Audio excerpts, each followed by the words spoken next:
할렐루야. 아멘. 지난 한 주간도 하나님의 은혜가 여러분들의 삶에 이끄셨을 줄로 믿습니다. 아멘.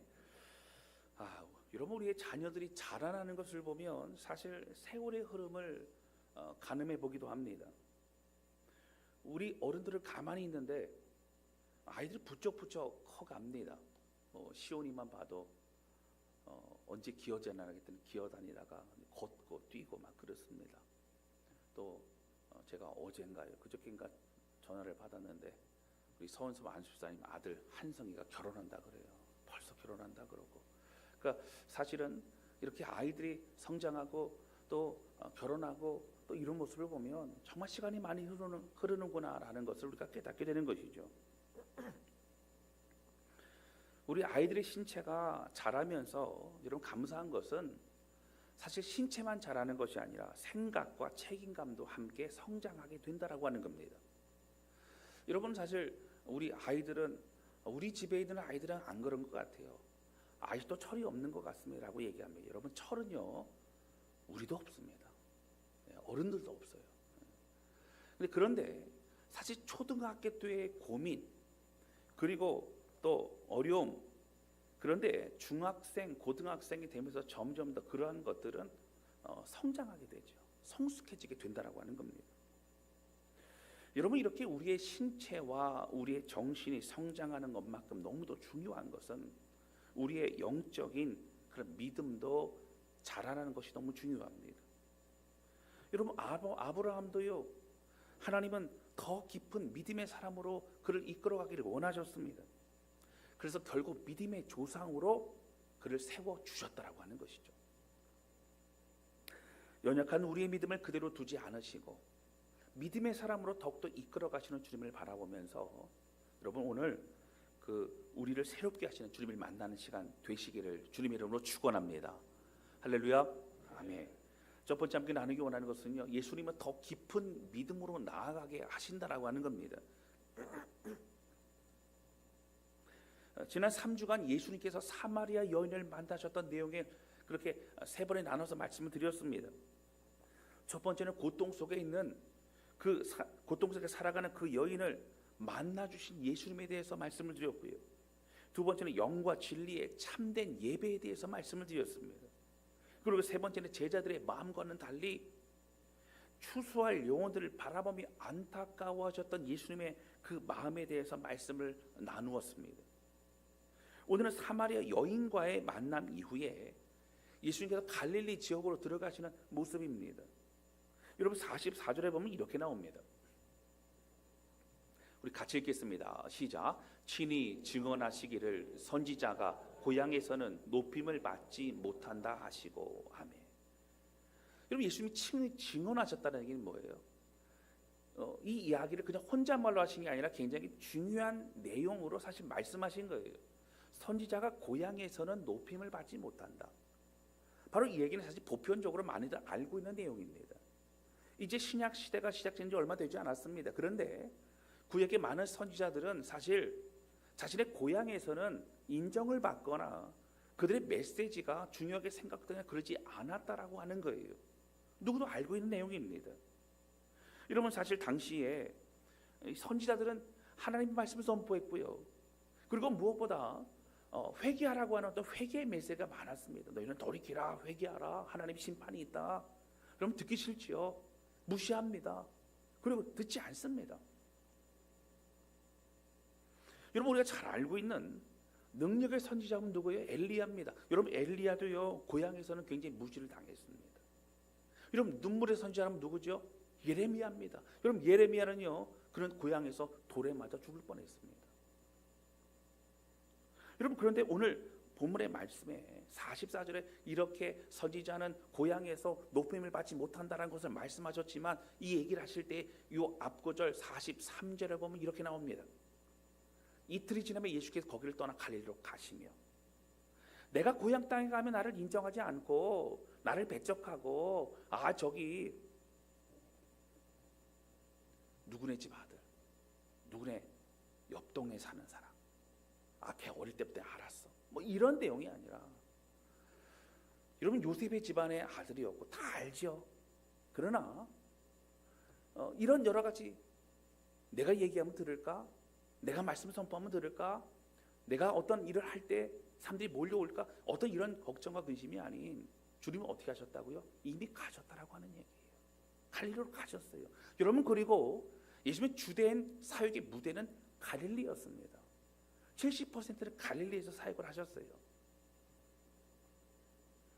주님은 자신을 배척하고 인정하지 않을 그곳을 향하여 들어가시며 사실은 사람들이 하는 얘기를 되뇌이셨습니다. 어떤 마음을 하신 거예요? 마음의 각오를 하시고 그 마음속에 어떻게 다시 다짐하시고 나는 그곳을 향해 나아간다고 주님이 말씀하셨다고 하는 거예요. 예수님은 자신의 고향인 갈릴리 지역을 배제하지 않으셨습니다. 그 땅을 향해서 안타까운 심정으로 들어가십니다. 여러분, 예수님의 관심은 뭐였어요? 나를 환영하는가, 나를 배척하는가, 나를 사람들이 미워하는가가 아니라 사실은 복음이 필요한 사람들에게 예수님 들어가셨다라고 하는 거예요. 여러분, 불편한 관계, 받아들이지 않는 분위기, 적대시 하는 시선보다 우리 하나님의 마음으로 나아가신 것이죠. 여러분, 사도 바울도 마찬가지입니다. 그는 이동하고 가면서 어떻게 했어요? 가는 것마다 어려움이 있었어요. 그러나 그 어려움을 통째로 사실 벗어나지 않았습니다. 여러분, 유대인들이 계속해서 핍박했습니다. 따라다니며 어렵게 했습니다. 그러나 유대인들을 멀리하여 아예 다른 곳으로 가지 않았습니다. 계속해서 성령이 이끄신 대로 그는 마음을 다하여 사역을 했다라고 하는 거예요. 여러분, 무엇을 알 수 있지요? 여러분, 오늘 우리의 믿음이 성장한다는 것은 무엇이냐는 거예요. 여러분, 믿음이 성장해야 되죠. 우리 성장하고 있습니다. 믿음이 성장하는 것에 중요한 것은 이 성숙한 신앙인이 된다는 것은 점점 더 우리의 마음이 넓어지는 겁니다. 품어주는 겁니다. 사역의 대상과 찾아가야 될 사람들과 이 모든 환경 속에 더욱더 마음을 들일 수 있어야 된다고 하는 거예요.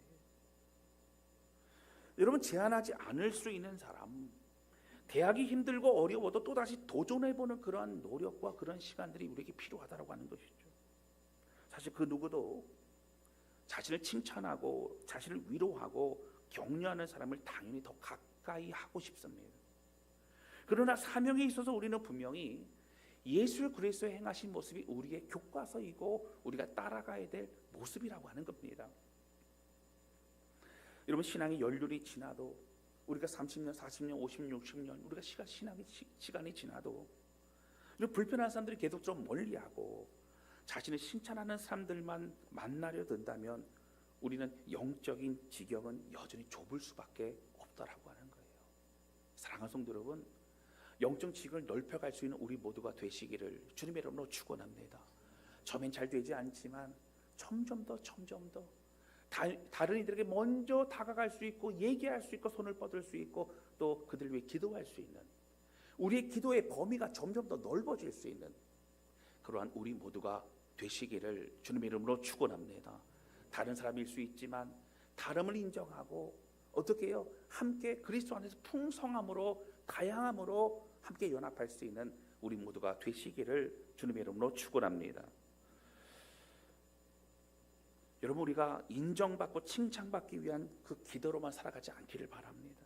이제는 예수 그리스도의 제자가 되고 그리고 예수 그리스도 마음으로 산다는 것은 여러분, 나의 감정과 나의 서운함보다 사실은 하나님이 그 말씀과 사랑 때문에 몸부림치는 거, 시도해보는 거, 그리고 안 해본 것을 더욱더 해보는 그러한 우리 지경을 넓히는 우리 모두가 되시기를 주님의 이름으로 축원합니다. 근데 여러분, 사실 예수 말씀하셨던 이 44절에 그 내용이 맞는 얘기예요. 선지자는 고향 땅에서 그렇게 높임을 받지 못합니다. 인정받지 못합니다. 그런데 여러분, 45절에 보면 희한한 현상이 있습니다. 자, 45절 볼까요? 갈릴리에 이르심에 갈릴리인들이 그들을 영접하니, 여러분 어떻게 했다고? 영접했다고요. 이 얘기는 환영했다라고요. 근데 이유가 나와요. 이유가 특별히 있습니다. 이는 자기들도 명절에 갔다가 예수께서 명절 중 예루살렘에서 하신 모든 일을 보았습니다. 여러분, 예수님께서 예루살렘에서 행하셨던 기적과 그 일들을 보고 듣고 어떻게 했다고요? 예수님이 오신대 하면서 여러 기대하는 마음을 가지고 예수님을 환영했다라고 성경 분명히 말하고 있습니다. 여러분, 이 설명을 한 이유는 뭐예요? 이것이 그들에게 중요하다라고 하는 얘기를 여러분 집중하여서 그렇게 우리에게 보여주고 있는 겁니다. 그리고 46절에는 이렇게 나옵니다. 우리 같이 읽겠습니다. 시작. 예수께서 다시 갈릴리 가나에 이르시니 전에 물로 포도주를 만든 곳이라. 왕의 신하가 있어 그의 아들이 가버나움에서 병들었더니. 여러분 갈릴리 지역이 좀 넓습니다. 자, 근데 그 지역에서도 어디 지역으로 가셨어요? 가나 지역으로 가셨어요. 여러분 가나 지역은 뭐가 기억이 나죠? 혼인잔치, 물이 변하여 포도주가 된 거예요. 여러분 지금 사도 요한은 이 사도 복음을 쓰면서 어떻게 합니까? 그때 그 일이 있었던 가나 땅이라고 이야기를 하는 것은 그 지역의 사람들이 바로 물이 변하여 포도주가 됐다는 이 사건을 기억하고 있다는 겁니다. 여러분 당시에는 그 하인들이 말씀에 순종하여 아구까지 물을 채우고 그 물을 떠다가 이제 그 연회장으로 가져가지 않았습니까? 그러니까 그러다 보니 누구만 알았어요? 사실 하인들만 알았습니다.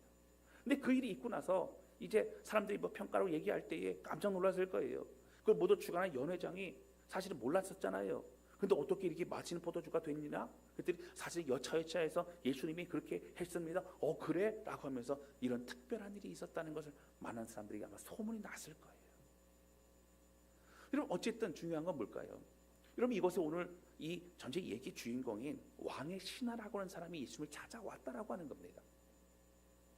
여러분 이 왕의 신하가 누구일까? 여러분 당시에 왕은 로마의 제국의 황제를 말할까? 여러분 그렇지는 않고요. 많은 성경학자들은 이 갈릴리의 바로 분봉왕이었던 헤롯 안티파스를 말합니다. 그리고 그의 신하였던 고위 관리를 말하죠.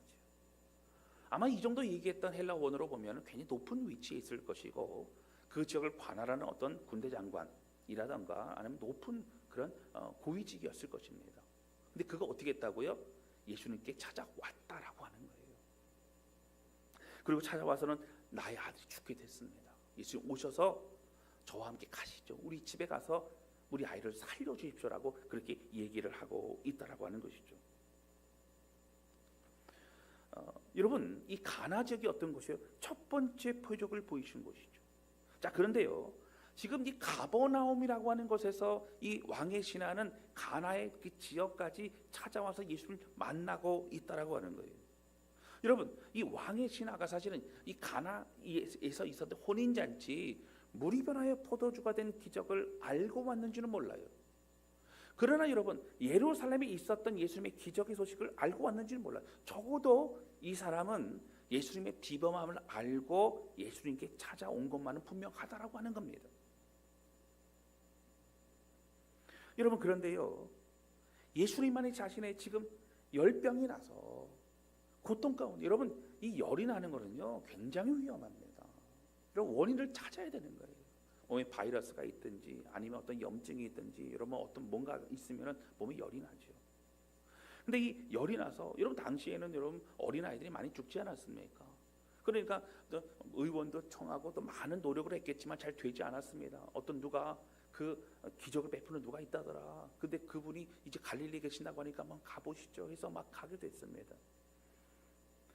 여러분 사실 가버나움에서 이 갈릴리 가나까지 가기 위해서는 도로가 여러분 한 35km 정도 됩니다. 여러분 35km면 짧은 거리가 아니에요.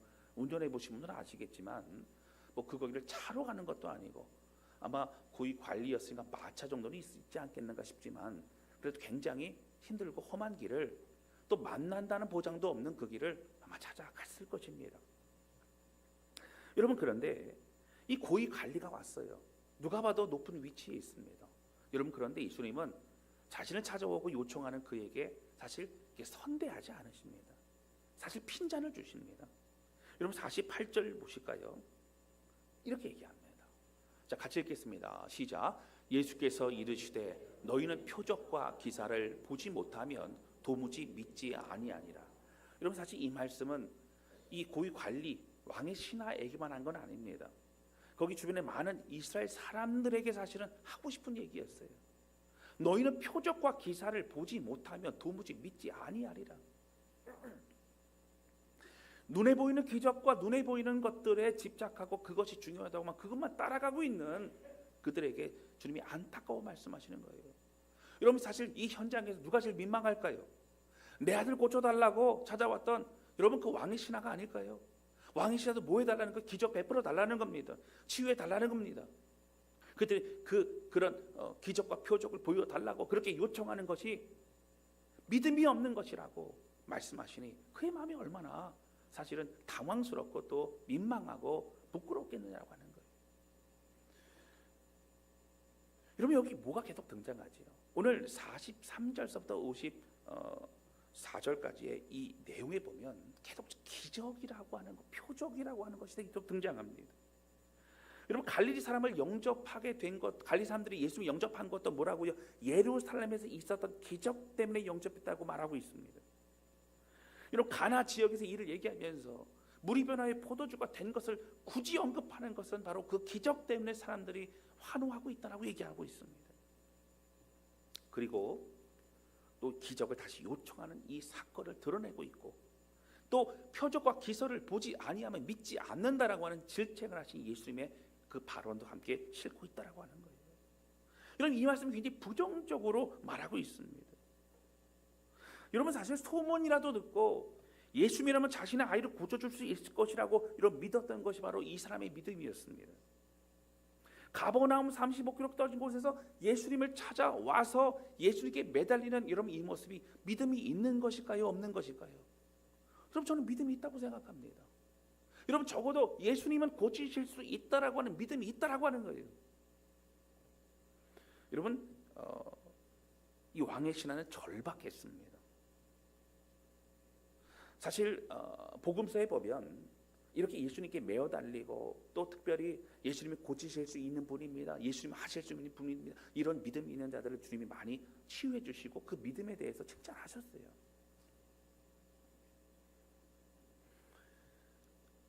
여러분 어떤 사람들은요 우리가 응답받는 기도가 뭘까 그럴 때에 어떤 분들은 이런 얘기를 하시는 분이 있어요.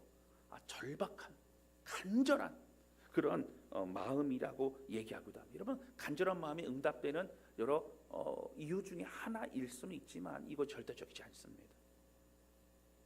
여러분 마음이 급한 사람들 중에 여러분 절박한 사람 얼마나 많아요? 여러분 다 절박해요. 여러분 사업하는 사람 다 절박해요. 여러분 아닌 예로 로또 사갖고 이러면 기도하는 사람 절박합니다. 이번 한 번만은 1등 해달라고. 이번 한 번만은 1등 해달라고. 여러분 다 절박합니다. 다 절박하다고 주님이 응답하시지 않습니다. 하나님 보시기에 합당한 마음이 있어야 돼요. 여러분 우리가 매어 달리고 금식하고 그렇게 한다고만 응답되는 것이 아니라는 거예요. 여러분 이러한 간절함으로 우리는 사실 응답받지 않습니다. 예수님이 우리의 모든 문제를 해결할 수 있는 능력이 있으시다라고 하는 이 믿음도 우리 그리스도인들은 모두 알고 있지만 사실 여러분 세상의 사람들도 사실은 믿고 있는 신들에 대한 그 믿음이 있습니다. 그 신들이 어떤 기도를 하면 응답해주고 또 치료해주고 또 뭔가 좋은 일을 생기게 할 것이라는 믿음이 있습니다. 여러분 그리고 다른 세상의 사람들도 하나님이 어떠한 능력 있는 신앙을 알고 있어요. 그러나 그들이 믿기까지는 하지 않는 거죠. 그들도 그러한 것으로 볼 때 믿음이 있다고 하는 거예요.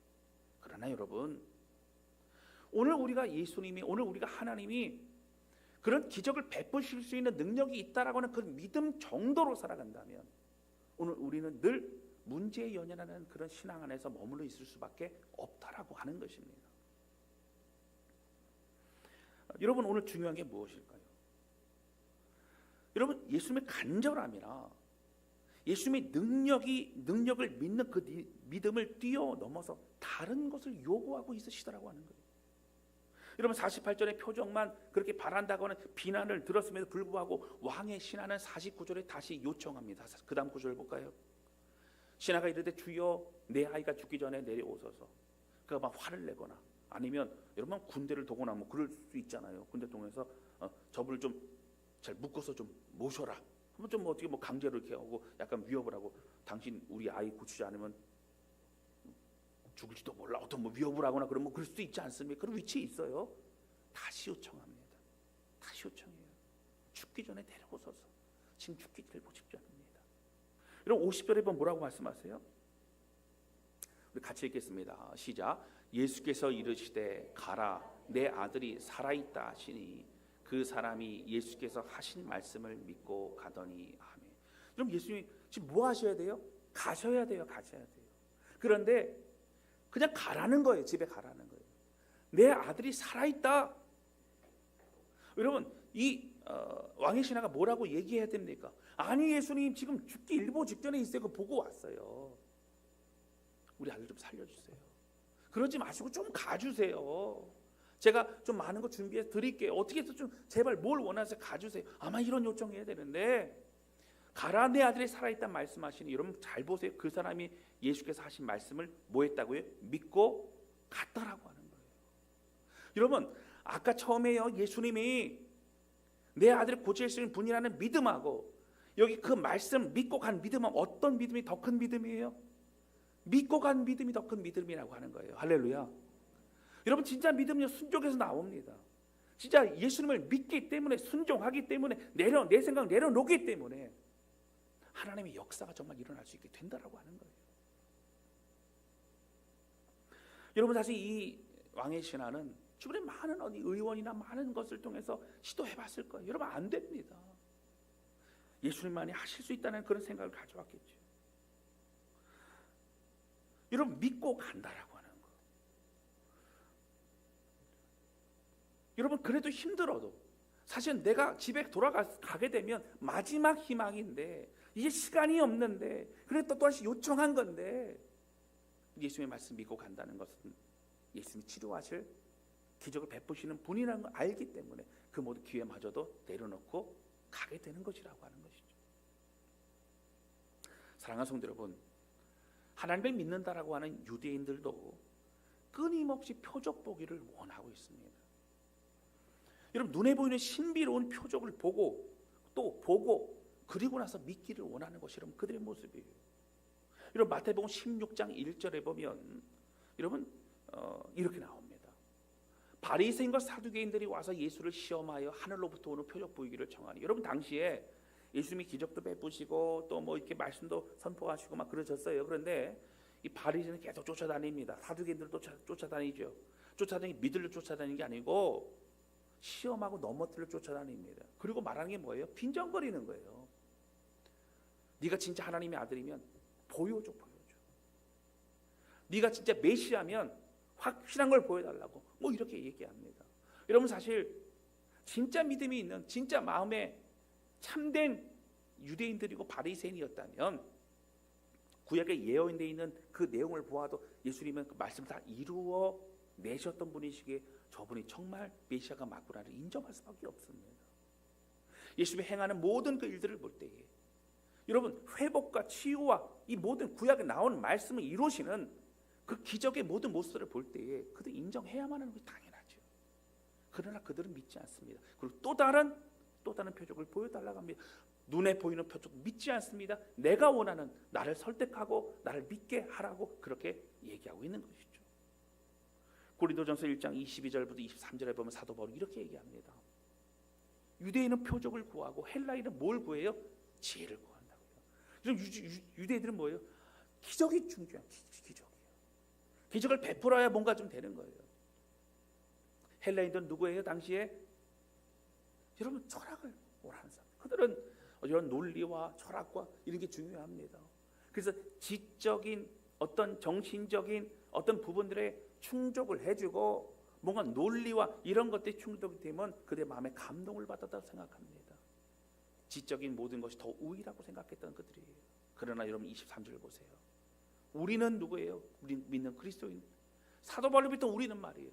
우리는 십자가에 못 박힌 그리스도를 전하니 유대인에게는 거리끼는 것이요. 왜 거리껴요? 십자가 얘기하니까요. 거리껴요. 이방인들에게 뭐 어떻게 돼요? 미련한 거예요. 아이 뭐 그런 걸 믿냐고. 아이 그렇게 살아가냐고. 미련한 거예요. 여러분 예수님은 많은 사람들이 자신에게 집중하는 것을 원치 않았습니다. 불편하셨어요. 예수님의 가르침 때문이 아니라 눈에 보이는 기적 때문인 것은 여러분 사실 그걸로 예수님 따라하는 건 언제든지 여러분 예수님을 멀리할 수 있어요. 왜요? 기적 때문이에요. 뭔가 잘 되기 때문이에요. 뭔가 얻을 게 있기 때문이에요. 더 이상 얻을 게 없으면 예수님 따라다니지 않습니다. 제자들의 모든 걸 버려두고 따라갔던 사람들이에요.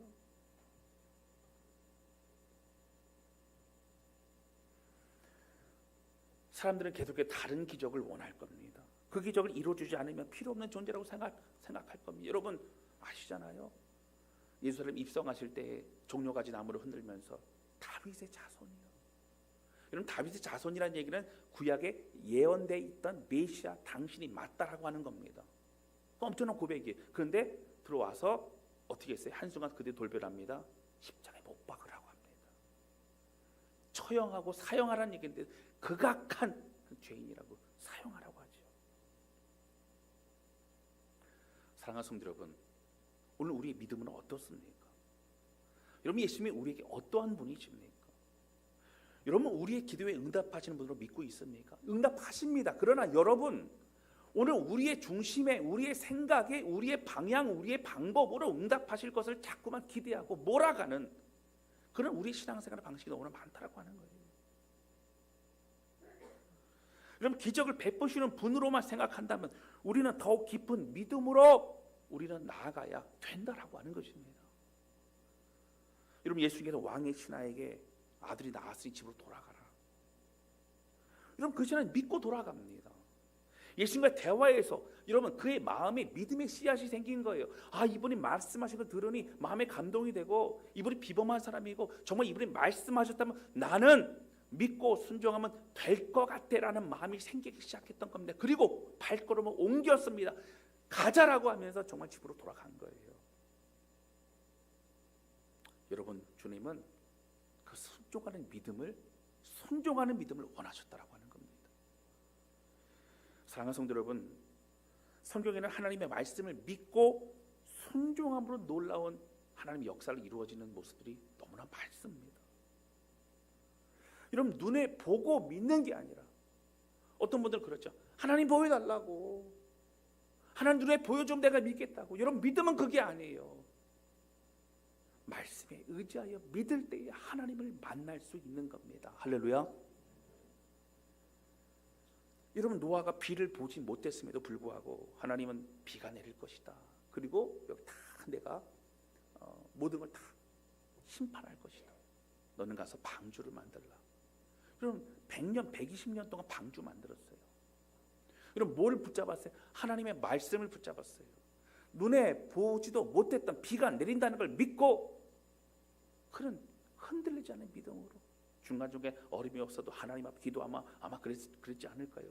어쨌든 방주를 만들어냅니다. 그리고 그 믿음의 순종은 노아와 그의 가족들이 구원받게 되어졌다라고 하는 거예요. 여러분 아브라함은 고향 땅을 떠나는 작은 순종에서 이제는 아들 이삭을 모리아산에 바치는 그런 놀라운 믿음의 순종으로 나아가게 됩니다. 여러분 저는 늘 제가 묵상하지만 참 하나님 잔인하세요. 하나밖에 없는 아들, 어렵게 100세에 낳은 아들, 그 아들을 어떻게 해요? 모리아산에 가서 번제로 바치래요. 여러분 번제가 뭔지 아세요? 여러분 죽이고 다 가죽을 벗기고 살을 떼내고 그리고 태우는 거예요. 여러분 그것을 누구를 하라고요? 아들을 하라고요.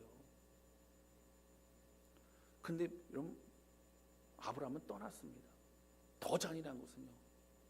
아니 하나님 말씀하시고 눈 꾹 감고 어떻게 순종해도 바로 어떤 가까운 데서 하면 좋잖아요. 3일 길을 걸어가. 여러분 3일을 걸어가는데 3일 동안 어땠을까요? 밥을 먹었을까요? 아니면 그 시간을 어떻게 보냈을까요? 잠도 못 자고 아마 그런 시간을 보냈을 거라고 저는 생각이 듭니다. 그런데 그 시간을 통해 오히려 아브라함은 뭘 마음의 결정을 해요? 하나님을 묵상합니다. 사라의 죽은 태에서 생명이 있게 하셨던 하나님은 우리의 아들 이삭을 죽인다 할지라도 살리실 분이면 그런 믿는 믿음으로 더욱더 강하게 되고 있었다라고 하는 거예요. 할렐루야. 여러분 눈에 보여달라고 기적을 보여달라고 하는 그 믿음과는 여러분 차원이 다른 놀라운 믿음의 조상으로서 그렇게 성장해 나가고 있는 모습을 볼 수 있다라고 하는 것이죠. 여러분 출애굽하여 앞에는 홍해가 막혀 있고 뒤에는 애굽 군대가 쫓아옵니다. 여러분 200만 250만이 사실은요 그게 다가올 때에 엄청나죠. 여러분 앞에 막혀 있어요. 뒤에 애국 군대가요, 막 엄청난 숫자로 쫓아옵니다. 자, 그럼 뭐 해야 될까요? 뭐 해야 돼요? 모세 바라보고, 맞죠? 모래 바라봐야 되는데, 뭔가 옆으로 빨리 도망가야 그래도 그 200만 중에 다른 사람들이 죽어나갈 시간에 몇 명이라도 살지 않을까요? 근데 그들이 뭐 했어요? 하나님의 말씀을 듣고 홍해로 더 다가갑니다. 그럼 홍해로 더 다가간다는 얘기, 도망갈 길이 더욱더 없어진다는 얘기예요. 그게 뭐 했어요? 하나님의 말씀을 믿고 홍해를 향하여 순종했다는 얘기예요. 홍해를 향해 다가갔다는 얘기예요. 그리고 그 순종의 발걸음은 다가갈수록 다가가자 홍해가 갈라지게 됩니다. 홍해를 건너가게 되죠. 그리고 그 가장 두려웠던 막막했던 홍해는 오히려 적군을 다 수장시키는 그런 도구가 되고 있는 것을 볼 수 있습니다.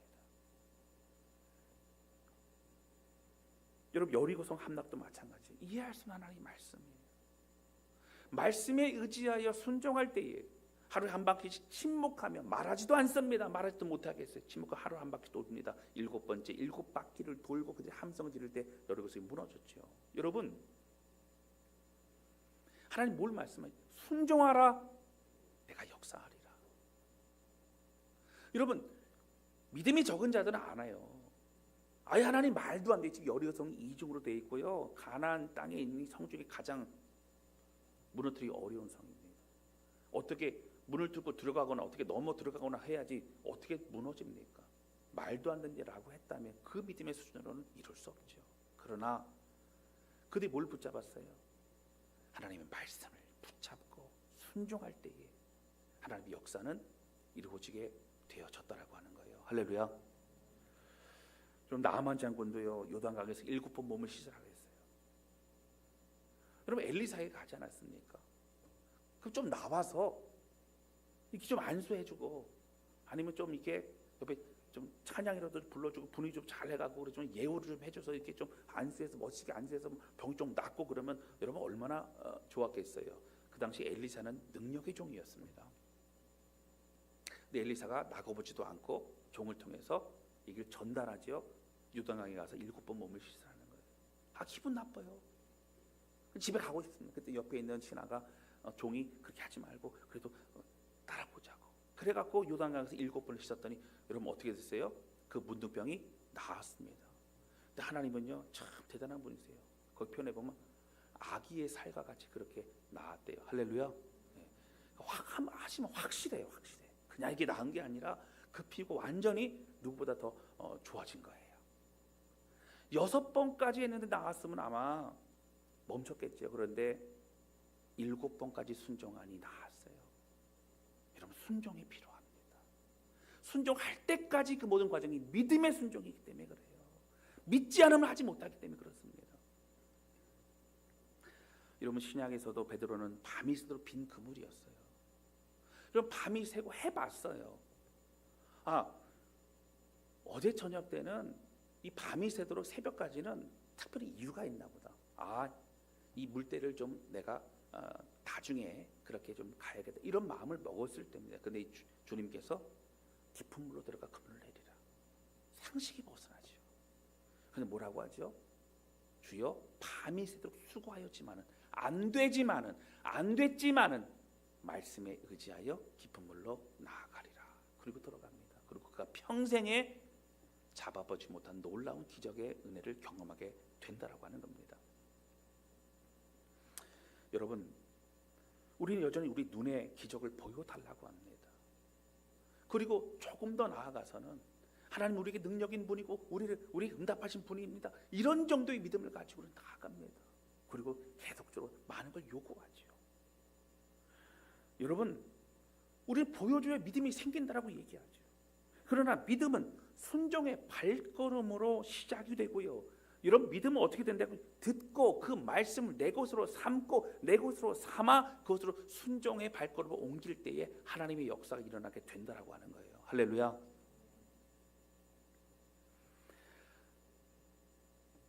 여러분, 하나님의 살아계심을 믿는 믿음만으로도 사실 살아갈 수 있어요.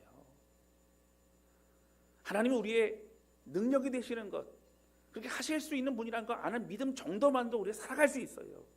그러나 여러분, 그 믿음의 수준은 늘 우리는 고통과 좌절과 낙심과 왔다 갔다 하는 그런 일희일비 인생을 살아갈 수밖에 없다라고 하는 것이죠. 주님을 뭘 말하세요? 더 깊은 믿음으로 들어가라. 그래야 너희가 승리할 수 있다. 우리에게 말씀하시고 있는 것입니다. 여러분, 예수님의 말씀에 순종하여 집으로 돌아갈 때에 집안의 종들을 만나게 되지요. 그리고 아들의 병이 낫게 되었음을 확인하게 됩니다. 51절 말씀입니다. 내려가는 길에서 그 종들이 오다가 만나서 아이가 살아있다 하거늘. 여러분 53절 볼까요? 자, 53절입니다. 그의 아버지가 뭐라고요? 그 왕의 신하가요, 예수께서 내 아들이 살아있다 말씀하신 그때인 줄 알고 자기와 온 집안이 다 믿으니라. 여러분, 말씀에 의지해 움직였기 때문에요, 예수님이 고치실 거라는 것을 기대하며 갔어요. 그리고 아마 고치셨을지 모른다는 그런 기대도 했을 거예요. 근데 나았대요. 그럼 뭘 먼저 찾아봐요? 여러분, 그냥 낫는 게 중요한 사람은 그런 생각 안 합니다. 됐다. 아마 여러분 자리에 그냥 이게 거꾸로 앉았을 거예요. 다리 힘이 풀렸을 거예요. 됐다. 이제 살았다. 아마 그냥 그동안 참았던 눈물이 터졌을지 몰라요. 그런데 뭘부터 물어봐요? 그게 아니에요. 언제 그게 낫게 됐느냐? 7시 정도입니다. 7시 오후 1시예요. 아, 예수님 말씀 그때구나. 정말 예수님 낫게 하셨구나 라는 걸 깨닫습니다. 그리고 여러분 어떻게 됐다고요? 그 뒤에 보면 자기와 그 온 집안이 다 믿으니라. 이 믿음은 뭐예요? 낫게 해주신 것에 대해 보상이 아닙니다. 예수님이 진짜 메시아이시고 예수님 만왕의 왕이시고 예수님의 말씀만으로 창조하신 하나님이시라는 걸 믿는 믿음이 되어졌다라고 하는 거예요. 할렐루야.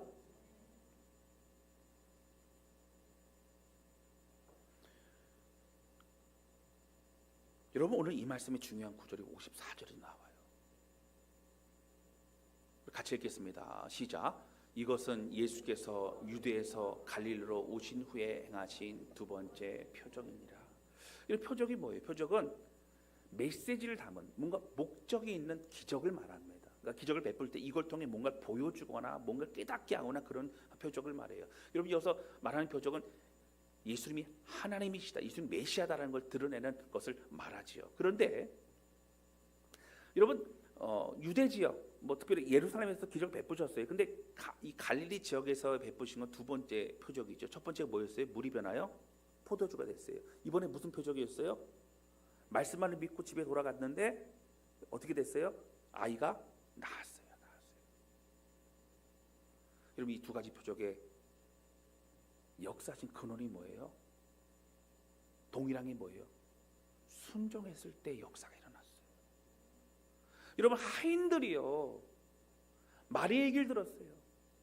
무슨 말씀하시든지 그대로 하라. 뭘 말해요? 순종을 말해. 이해할 수 없어요. 물을 갖다 아구까지 부었어요. 그 물을 떠다가 갖다 주래요. 근데 여러분, 더 좋은 포도주를 맛볼 수 있었어요. 여러분, 순종으로 그 말을 믿고 집으로 돌아갈 때에 그 아들이 그때 이미 살아나게 된 것을 깨닫게 되어졌다라고 하는 거예요.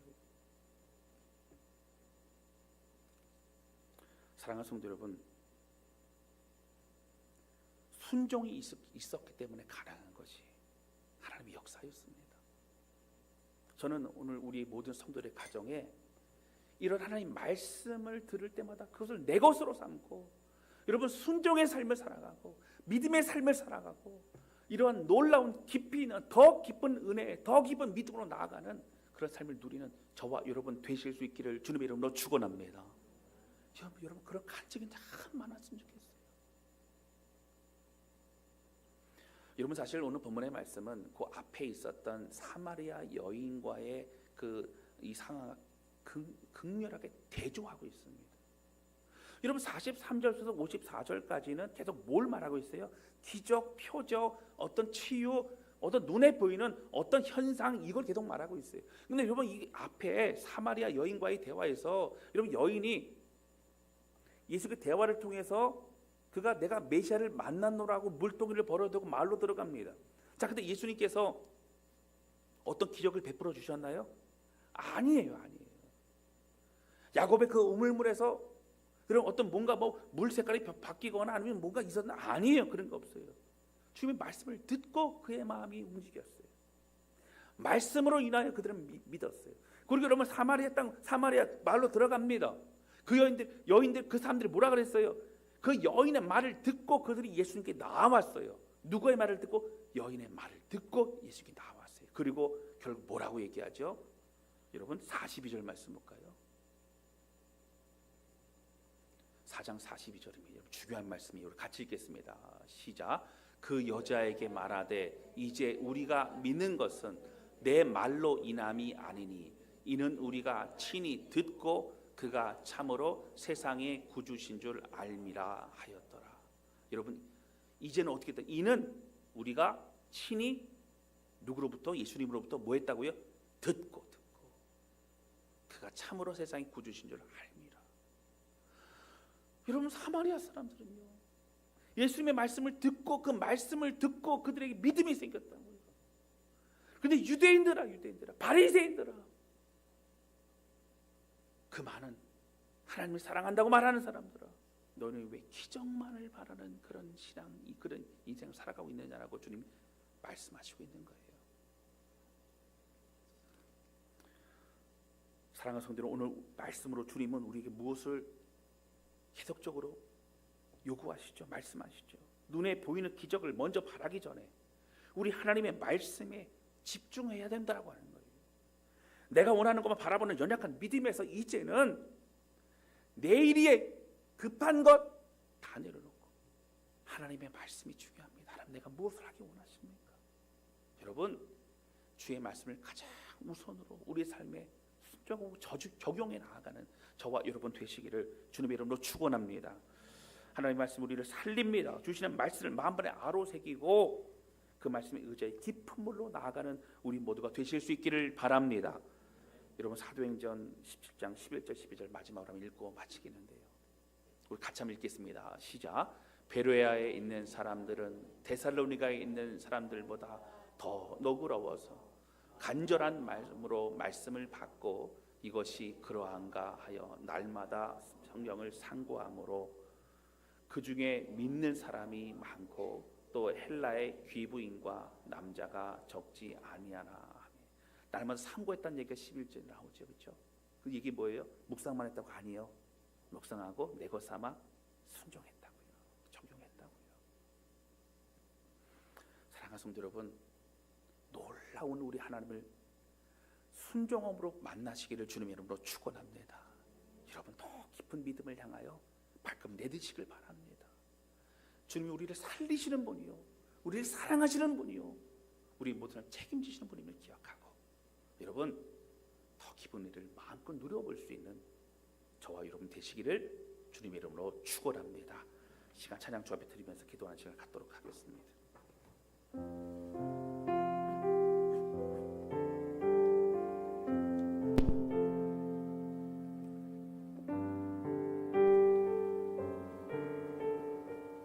여러분 우리가 살아가면서 우리 스스로가 참 부족하고 연약할 때가 많지요. 그 낙심할 때도 많고 우리 자신이 실망할 때도 많습니다. 여러분 중요한 건 뭘까요? 내 생각 내 것을 내려놓는 겁니다. 그리고 주님을 붙잡는 겁니다. 여러분 나의 비전이 예수님의 성품이고 하나님의 꿈이 나의 비전이 되고 예수님의 성품이 나의 인격이 되고 성령님의 권능이 나의 능력이 되기를 소망하며 주의 은혜로 가득 채워지는 우리 모두가 되실 수 있기를 바랍니다. 함께 찬양하도록 하겠습니다.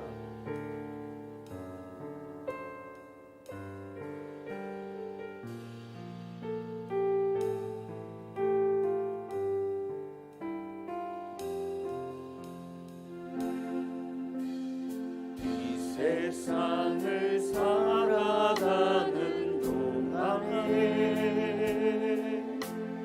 나의 힘을 의지할 수 없으니 기도하고 낙심하지 말 것을 주께서 참 소망이 되시리라. 주의 길을 걸어가는